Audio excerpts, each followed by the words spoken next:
Hi friends, one pot சோலை மசாலா எப்படி செய்யலான்னு பார்க்கலாம் வாங்க. ஒரு மிக்ஸி ஜாரில் 2 மீடியம் சைஸ் தக்காளி, 4லேருந்து 5 பல் பூண்டு, ஒரு சின்ன துண்டு இஞ்சி, ஒரு பச்சை மிளகா போட்டு நல்லா ஃபைன் பேஸ்ட்டாக அரைச்சி வச்சுக்கோங்க. ஒரு பாத்திரத்தில் 2 டம்ளர் தண்ணி எடுத்துக்கோங்க. அதில் 1/2 ஸ்பூன் டீத்தூள் போட்டு, ஒரு சின்ன துண்டு பட்டை, ஒரு ஏலக்காய், 2 கிராம்பு போட்டு நல்லா கொதிக்க வச்சுக்கோங்க.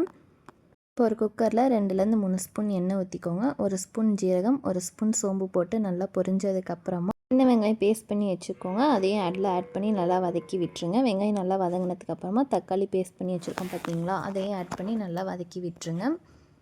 நீங்கள் சோலை மசாலா செய்யறதுக்கு ஒரு 5 to 6 ஹவர்ஸ் முன்னாடி சுண்டல் நல்லா ஊற வச்சுருங்க. இப்போ ஊற வச்ச சுண்டலை உள்ளே ஆட் பண்ணி நல்லா எண்ணெய் பிரிஞ்சுற அளவுக்கு வதக்கி விட்டுருங்க.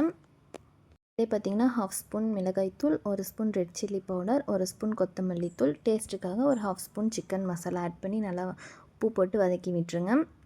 கிட்ட சோலை மசாலா பவுடர் இருந்தால் இது எதுவுமே சேர்க்க வேணாம், அது மட்டும் ஒரு 1லேருந்து 1.5 ஸ்பூன் ஆட் பண்ணிக்கோங்க. இப்போ நம்ம அந்த டிகாஷன் செஞ்சு வச்சுருக்கோம் பார்த்தீங்களா, அதை ஆட் பண்ணிக்கோங்க. நல்லா கொதி வரும். மூடி போடுற ஸ்டேஜில் ஒரு ஸ்பூன் பட்டர் ஆட் பண்ணி ஒரு 4 to 5 விசில் எடுத்துக்கோங்க. இப்போ ஃப்ளேவருக்காக 2 ஸ்பூன் நெய் ஆட் பண்ணி அதில் 2 பச்சை மிளகாவை கீரி போட்டுக்கலாம். பச்சை மிளகா நல்லா நெய்யில் பொரிஞ்சு அதுக்குள்ளே சேர்க்கும் போது ஃப்ளேவர் வந்து சூப்பராக இருக்கும். ப்ரெஷர் ரிலீஸ் ஆனதுக்கப்புறமா பச்சை மிளகா நெய்யில் தாளித்து வச்சுருக்கோம் பார்த்தீங்களா, அதை உள்ளே ஆட் பண்ணி கஸ்தூரி மெத்தி இருந்தால் கொஞ்சம் ஆட் பண்ணிக்கோங்க. என்கிட்ட இல்லை, நான் ஆட் பண்ணல.